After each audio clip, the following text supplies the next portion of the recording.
मात नर्मदे हर गुरु जी। मात नर्मदे है। आपका परिचय बताइएगा, कहाँ से आना हुआ, कैसे आना हुआ? मैं आया अमेरिका से आया हूँ। अच्छा। मैं आपको तकरीबन 20-25 दिन से सुन रहा हूँ। अच्छा। सुन के मैं बोला तूफान को तो मिलना पड़ेगा। तो मेरी वाइफ बोलती तू ऐसी सादगी में कैसा जिएगा, कुछ वहाँ पे कोई लग्जरी लाइफ है, ऐसी सादगी में तू कैसा जिएगा, टॉयलेट का कोई ठिकाना कैसा। मेरा वो सब बात की बात है, मुझे मिलना है बस। तो इसलिए मैं फ़ोन करके फिर इधर पहुँच गया। 1 महीने के लिए आया हूँ अच्छा। आपके साथ जीने के लिए। बस यही, बचपन से साधु संगत किया हुआ। अच्छा। पहले गरीबी थी, इंडिया में था मैं, अच्छा। तो खाने के लिए साधु संगत करता था। अच्छा। साधुओं की सेवा करता था, खाना मिले मुझे अच्छा। अच्छा। फिर ऐसे हल्लुल्लु साधु लोग मुझे ले जाते थे, कोई बॉम्बे ले गया, फिर ब्रह्म कुमारी में था, अच्छा। वो लोग माउंट आबू ले जाते थे। फिर 24 साल की उम्र में मैं अमेरिका चले गया। अभी वहाँ पे मैं ऑलमोस्ट 31 साल से हूँ, 31, 34, 35 साल से। तो बहुत साधु संगत बहुत घुमा हूँ, हिमालय, माउंट आबू, ये अपने चाइना भी है, मानसरोवर सब। फिर ब्रह्म कुमारी में भी था, यंग था जैसा आपने बताया, ऐसा मैं 16-17 साल का था जब से करता हूँ। बस भगवान ही चाहिए मुझे। तो खुद का पानी भरना, खुद का खाना, ये सब करा बहुत। फिर मुझे रात में लड़कियां दिखने लगी। मैं बोला ये क्या हो गया, बैच लगाया, मैं बातें कर रहा हूँ अच्छी भगवान की, और मुझे रात में तो ये सब दिख रहा है। मतलब नहीं है कुछ, दुगली ज़िंदगी मतलब छोड़ दिया। तो वो लोग मुझे आके परेशान करने लगे, अरे आप तो इतने अच्छे थे, क्यों नहीं आ रहे, क्या है, ये है वो है। फिर मैं बोला देखो मुझे लड़कियां दिखने लगी, तो सब भागे, तो भ्रष्ट हो गया बोले। मुझे छोड़ कर भागे। बोला जाओ, मुझे इसीलिए तो आपको बोला, जो हो रहा मैं सच्चाई जो है वही बोलूँगा ना। तो ओशो को सुना मैंने, तो संभोग से समाधि दिया सुना। फिर मैं उसमें चले गया, जवान था जब। फिर सुनते सुनते अब एक अनलाइटेंड पर्सन है, उनके साथ मैं रहता हूँ अभी। तो वो भी उधर आते अमेरिका, आते जाते सब। लेकिन आपकी जो सादगी है, जो सच्चाई है, बोला वो जो ग्रीन कपड़े थे फतेह से वो देखा। बोला ये बंदा आँखों में तेज है ना, है कौन। और सुने तो से छोटा एक टिक टाक का वो था। फिर सुना, बोला यार ये तो गजब का है एकदम। फिर ऐसे ही 20-25 दिन से सुनते गया। और मेरे मोटल का बिजनेस है मेरे पास वहाँ पे, तो मेरे पास टाइम ही टाइम है, सवेरे शाम सुनना, सवेरे शाम आपको सुनना। तो मेरी वाइफ बोली दूसरा क्या चालू किया तुमने। बोला नहीं, सोचा मेरा मुझे इंडिया जाना है। अरे तो अभी पर सुना उनको, ऐसा कैसा इंडिया जा रहा है ये। यार तुझे समझ नहीं मालूम, जब तक जीवन है जब तक जाना जरूरी है, उनके सानिध्य में जीना बहुत जरूरी है। तो कहते टिकट करके मैं फिर आ गया 1 महीने के लिए, देखिए जैसा होता आ गया। यहाँ आपको अपने साथ जीना है। बस किसके साथ? मेरे साथ जीना है, अपने बस। साथ जीना है। और नियम तो यहाँ का मालूम होगा। हाँ सुना है मैंने। हाँ एकदम ना। उसी में आपको रहना होगा, तभी आप अपने साथ रह पाएंगे। तो इसीलिए मैं आया हूँ। हाँ। आपका यहाँ पे वो जो नियम है हाँ एकदम। वो देख के मैं आया हाँ एकदम। कि मैं अपने आप से जीता हूँ। हाँ, यहाँ का नियम पक्का है, अभी आपको समझ में भी आ गया है। पक्का तो पक्का। हाँ एकदम पक्का। क्योंकि मैंने समझा कि इसी में लोगों का, ये जितने लोग इसमें जी पाएंगे वही आत्मिक कल्याण के लिए आगे बढ़ पाएंगे। इसीलिए मैं इधर आया कि ये जो नियम है अपने आप में जीना। हर जगह मैं आश्रम में गया था पहले, लेकिन नियम नहीं, वही बात। खाना पीना मजे करना। हाँ बस वही, तो यहाँ तो एकदम पक्का ये है। कोरोना के बाद मैं होटल का बिजनेस लिया। पहले मेरे पास सुपर मार्केट था, दारू मीट सब बेचने का था, लेकिन मुझे अंदर से होता था मैं खाता नहीं पीता नहीं, क्यों बेचूं। तो फिर मैंने चेंज कर दिया, मोटर का बिजनेस लिया है। एक ये रहा कि अब मुझे आगे कुछ करना नहीं है, बिजनेस करना नहीं है, जो है मैं बस सुकून है इसके अंदर। बस परमात्मा की जो मेरी थी बचपन से, पहले खाने के लिए जाता था, अब संघ का रंग लग गया तो इसी में आ गया हूँ। तो इस प्रकार करते जाओ, कब कोई आगे मेरा रहा नहीं, बस मेरे खाली इसी के अंदर था। फिर आपको सुन के मेरा नहीं, मुझे जाना है। जब जाना है तो फिर कोई रोक तो सकता नहीं, एकदम नहीं, कोई नहीं रोक कोई रोक नहीं सकता। रोक तो आप ही सकते हैं बस। हाँ, अपने आप को। कोई किसी को रोक नहीं कोई नहीं सकता। नहीं। और जो भी आगे उन्नति होती वो नियम में ही होती। मैंने वो देखा, बिना नियम के उन्नति भी नहीं होती। नहीं होती है, नहीं होती है। समय बर्बाद हो जाता है। मैं इसलिए लोगों का समय यहाँ बर्बाद करने नहीं देना चाहता। जैसे देखो, उनका समय मैंने बर्बाद नहीं किया, ठीक है? हमने अपना फैसला सुना दिया। मैं बोला आप भी दाढ़ी वाड़ी रखते हैं, पूरा नेचर में जीते प्रकृति के साथ, तो मैं बोला मैं भी ट्राई करूँ। तो इसको ट्राई करने के लिए 3 वीक लगे मुझे। अच्छा। एवरी अदर डे मैं निकालता हूँ, कोई 2-3 बार नहीं निकाला। बोला यार कस्टमर क्या बोलेंगे, क्या है। तो मुझे यार मैं क्या लोगों के लिए जीरो हूँ, हाँ, मैं तो मेरे लिए जीरो नहीं। तो बोला नहीं, अब मुझे बढ़ाना है। तो इस प्रकार ऐसी कई चीज़ें हैं जो मुझे मालूम ही नहीं कितना लोगों के लिए हम जीते। एकदम एकदम। ज़्यादातर देखेंगे तो हम लोगों के लिए जीते हैं 99%। 99%। और वो जो कुछ नहीं चाहिए, ये मुझे ऊपर ऊपर था। ये हमारे जो दूसरे थे गुरु जी बोलते थे सर, हाँ, ये ऊपर ऊपर था। फिर मैं बोला यार कुछ नहीं चाहिए। फिर एक दिन बैठा, बोला मुझे कुछ नहीं चाहिए, किसी से कुछ चाहिए नहीं, न मेरे भाई से न मेरी बहन से, किसी से कुछ नहीं चाहिए। ऐसा मुक्त हो गया मैं। बोला यार, और कोई डर नहीं रहा, कोई फियर के आगे ये करना है, कल वो धंधा चले नहीं चले, ये वो थोड़ा फियर आपको अंदर एक सताता है, डर कि आगे क्या होगा। तो इतना फियरलेस हो गया, मैं बोला कितना आनंद लग रहा है मुझे, कुछ नहीं चाहिए। फिर ये जो ईमानदारी 80% तो करता हूँ, लेकिन कभी कभी मैं वो अपने को पता नहीं चलता कि हम ईमानदार कहाँ तक है। तो मेरे वहाँ स्टोर में से मैं एक चीज़ लाया था, बड़ा सुपरमार्केट है, अपने हार्डवेयर का चीज़ लेके आया। वो बल्ब का लिस्ट लेके आके अला लगा के वापस कर दूँगा। तो बोला नहीं, वो बहुत मास्टर जी ये नहीं करना, क्योंकि ये भी एक धोखा ही है ईमानदारी के विरुद्ध में। फिर कस्टमर को मैं बोला तुझे मैं रूम दूंगा किंग बेड, तो वो आई। हम पहले ज़्यादा वाला रूम बेचना चाहते कि पैसे ज़्यादा है, कम वाला बाद में बेचते। तो फिर मैं बोला मेरे पास नहीं है, यही रूम है तो ज़्यादा पैसे। फिर मैं बोला नहीं, ये ईमानदारी नहीं है। देख आजकल अंदर से अपने को बोलता है वो कि भाई ये करो ये मत करो। तो ऐसा हल्लू थोड़ा चल रहा है, प्रैक्टिस कर रहा हूँ। बस ज़रूरी है पूरी तरह ईमानदार होना। बस ये सबसे ज़रूरी। सबसे ज़रूरी। हाँ, पहले ये, बाद में कुछ और। हाँ। पहले आप कह सके कि नहीं, अब मैं पूरी तरह ईमानदार हूँ।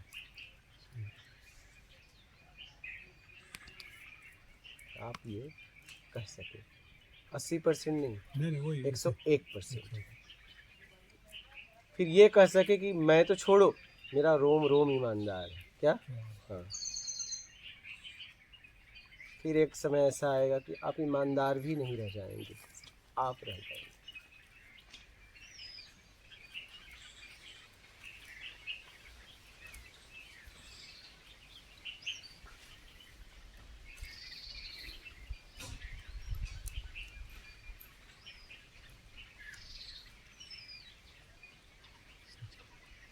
एक समय ऐसा आएगा कि आप ईमानदार भी नहीं रहोगे, आप हो जाएंगे।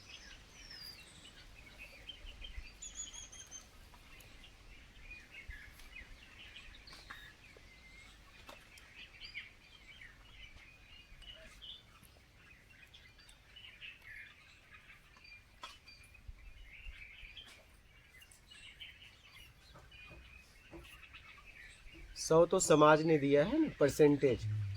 एक मैं हूँ, 101। क्या? 100 से भी काम नहीं चलेगा, क्योंकि 100 समाज ने निश्चित किया है, लेकिन 100% किया है। एक मैं भी तो हूँ। 100 फिर 101%। फिर आपको इधर उधर कोई हिला नहीं सकता। क्या?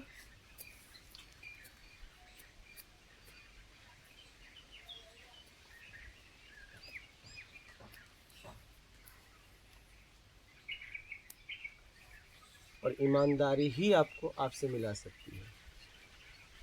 और कोई रास्ता नहीं है, बस कोई रास्ता नहीं है। ईमानदारी ही आपसे आपको मिला सकती है।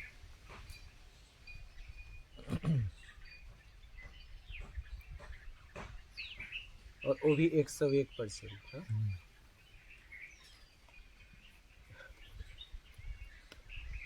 100 और एक आप।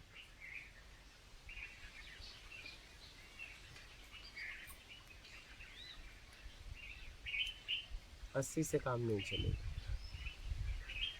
क्योंकि अगर कोई कहे कि मैं 80% ईमानदारी करता हूँ और बेईमानी, तो ईमानदार वो है ही नहीं, वो पूरी तरह है 101% बेईमान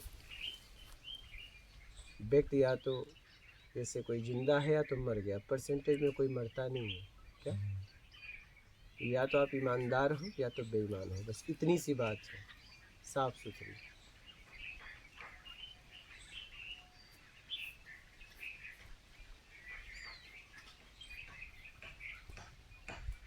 और उसमें ताकत भी है। उसमें ही ताकत है। क्या?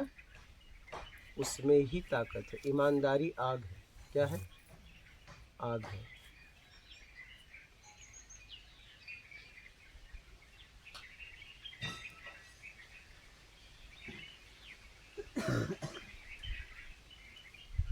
ईमानदारी वो आग है इस सबको जलाकर और खुद हट जाती है। शेष क्या बचता है? कुछ नहीं, कुछ नहीं। वही तुम हो, वही। ईमानदारी आग।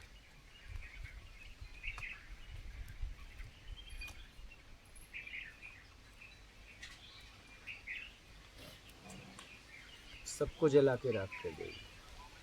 और आपने इतनी तपस्या करके सीधा सादा सिंपल सूत्र दे दिया हमको। जरूरी था। हाँ। हमारी भटकन जो है पूरी दूर कर दी है। बहुत ज़रूरी था, इसलिए कि मैंने देखा बहुत मार्ग हैं दुनिया में, लेकिन जहाँ तक मैंने अध्ययन किया, पढ़ा, कोई मार्ग सीधा सीधा है ही नहीं। हमने कहा नहीं, मार्ग होना चाहिए सीधा। चलने के पहले अगर पता चल जाए कि मैं पहुँचूँगा, तो उसका आत्मविश्वास बढ़ जाता है और वो चलता है। फिर जब चलने के पहले ही किसी की अधीनता को स्वीकार करना पड़ेगा, वो चलेगा क्या? हाँ, चलेगा क्या? तो मैंने कहा प्रत्यक्ष मार्ग होना चाहिए, और ये चलने वाले को पता हो कि इस मार्ग से मैं पूरी तरह पहुंच जाऊंगा। तो मुझे ऐसा मार्ग चाहिए था, तो उस मार्ग को ढूंढा मैंने। पता चला ऐसे मार्ग को ढूंढने के लिए स्वयं को खत्म करना पड़ेगा। बोला ठीक, तैयार है। मार्ग चाहिए, मार्ग चाहिए। इसके लिए मैं कुछ भी कर सकता हूँ, इसके लिए मैं कुछ भी कर सकता हूँ। कुछ भी मतलब कुछ भी, मतलब इस मार्ग को खोजने के लिए नरक भी जा सकता हूँ, लेकिन ये मार्ग चाहिए मुझे। ऐसा मार्ग चाहिए सीधा, व्यक्ति उससे मिले सीधा। इसके लिए नरक भी जाना पड़ेगा तो मैं तैयार हूँ, हाँ, लेकिन मुझे ऐसा मार्ग चाहिए, चाहे कुछ भी हो। तो उस मार्ग को मैंने खोजा, चाहे मुझे कुछ भी करना पड़े। ना मैंने कभी सही समझा ना गलत समझा, क्योंकि मुझे मार्ग चाहिए था। क्या?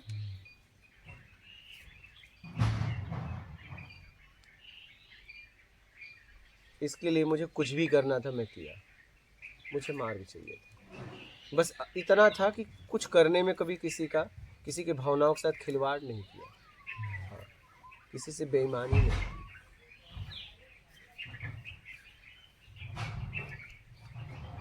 कुछ भी किया तो अपने साथ किया। क्या? कि अपने साथ न तो ईमानदारी होती है न बेईमानी होती है। बेईमानी तो किसी के और साथ हो सकती है, ईमानदारी भी किसी और के साथ हो सकती है। तो जितना भी करना था मैंने अपने साथ किया।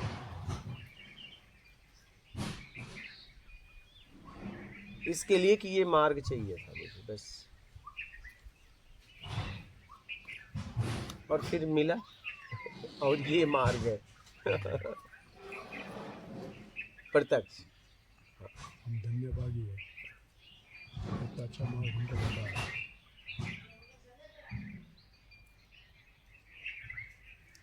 अभी बहुत घुमा हूँ सच्चाई के लिए, बहुत बहुत इधर उधर बहुत किया सब मैंने। मिलते थे सभी ने मुझे संवारा यहाँ तक लाने के लिए। एकदम किसी से कोई कंप्लेन नहीं है मुझे, कोई गिला शिकवा नहीं, सबसे सीखना ही मिला। एकदम कमी तो मेरी थी तो मैं सीख नहीं पाया किसी से पूरा, या जो भी हो सकता है। लेकिन अंदर एक चाहत थी कि सच्चाई मुझे जानना है बस।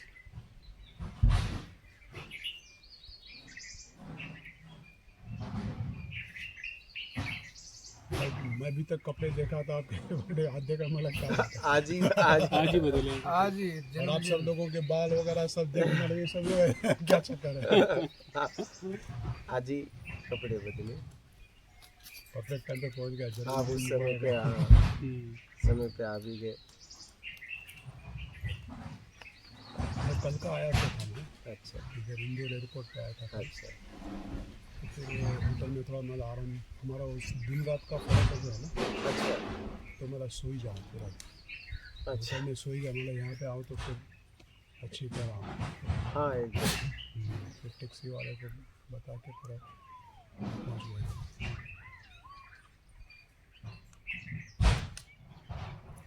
और कोई प्रश्न है आप? नहीं कोई प्रश्न नहीं।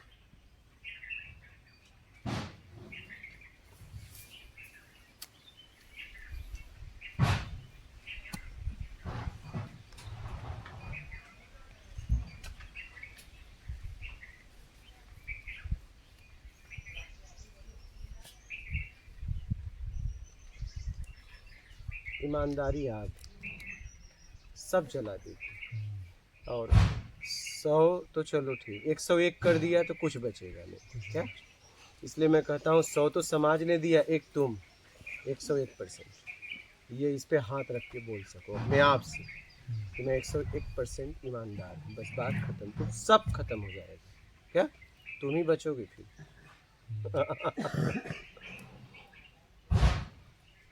और ईमानदार को किस तरह जीवन में वो करना चाहिए, कभी अपने को वो नहीं रहता कि क्या है गलत, क्या है राइट। कभी कभी ऐसा भी सिचुएशन आ जाता है। जरूरत में जीना है, बस जरूरत में जीना। जब भी आप कुछ कर रहे हैं देखिए इसकी ज़रूरत है कि नहीं है, तो करिए, नहीं छोड़ दीजिए बस। और अपनी बात को पूरी तरह रखिए, अपनी बात को, जैसे उन्होंने अपनी बात बताई तो हमने अपनी बात बता दी क्या, सही। फैसला तुरंत हो गया।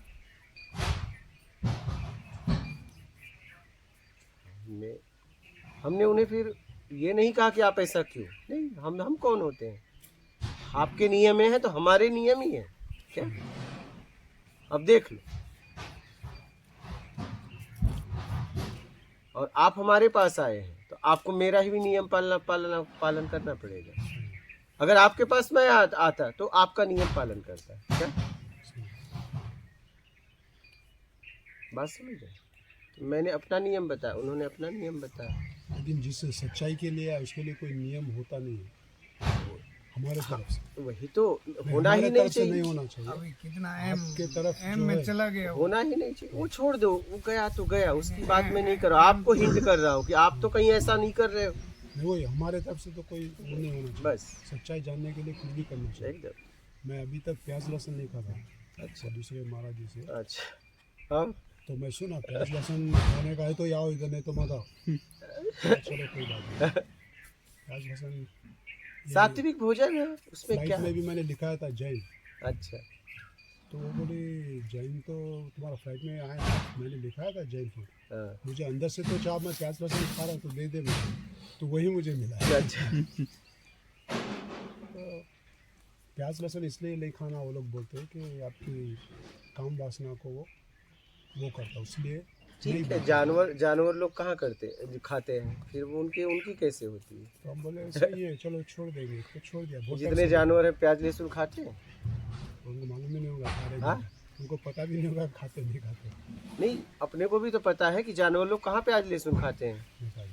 शेर वगैरह, हिरन वगैरह प्याज लहसुन कहाँ पाते हैं। तो इनमें काम भाव रहता है कि नहीं, बच्चे पैदा तो करते हैं। प्याज लहसुन सात्विक भोजन है। ईमानदारी सत्कर्म अपना करो निकल, मेरा तो यही कहना है। और यही निकाल सकता है पूरी तरह। एक समय ऐसा आएगा ईमानदारी सत्कर्म भी छोड़ जाएंगे, जैसे आग सबको जलाने के बाद खुद शांत हो गया। पूरी तरह बुझ जाती है। कुछ नहीं रहता तो आग भी चली जाती है, हाँ? वैसे ही कुछ नहीं बचेगा शेष, तो फिर क्या होगा पता है? आग भी, ईमानदारी भी चली जाएगी, बचोगे सिर्फ तुम से और कुछ नहीं। वहाँ से यात्रा होती है परम ब्रह्म। उसके बाद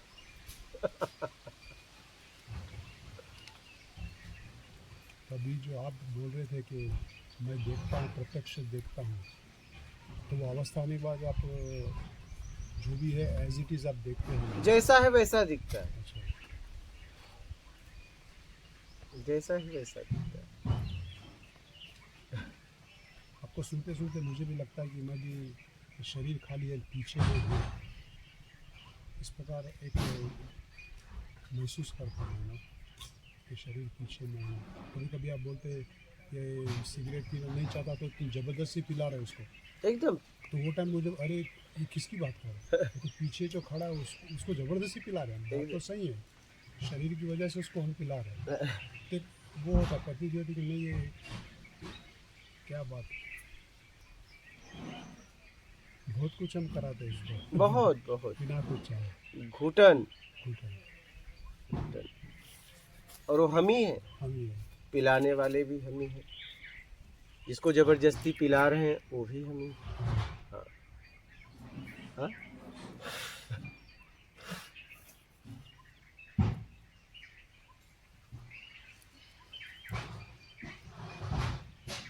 मैं सवेरे शाम आपको सुनते रहता था, होटल में ऑफिस में बैठे रहता मैं, वाइफ उसका वो टीवी देखती, उसका सीरियल वगैरह देखती है, उसको इसमें उतना इंटरेस्ट नहीं है। मैं तो अपनी ज़िंदगी जी, मैं मेरी जीऊँगा, बच्चे उनकी जी रहे, सब अपनी अपनी आज़ादी है। एकदम एकदम स्वतंत्र। तो वो उसको वो उसका देखते रहती है सब टीवी सीरियल वगैरह, मैं मेरा बाहर का सुनते रहता था। तो मुझे लगा, मैं बोला नहीं यार भागने दो मुझे, इसलिए फिर टिकट विकेट सब पूरा हो गया, कोई रोक नहीं पाता। ठीक है, यहाँ अपने आप में होकर जिए, बस सही हो। ठीक है। और कोई प्रश्न है? माता मात नर्मदे हर गुरु जी।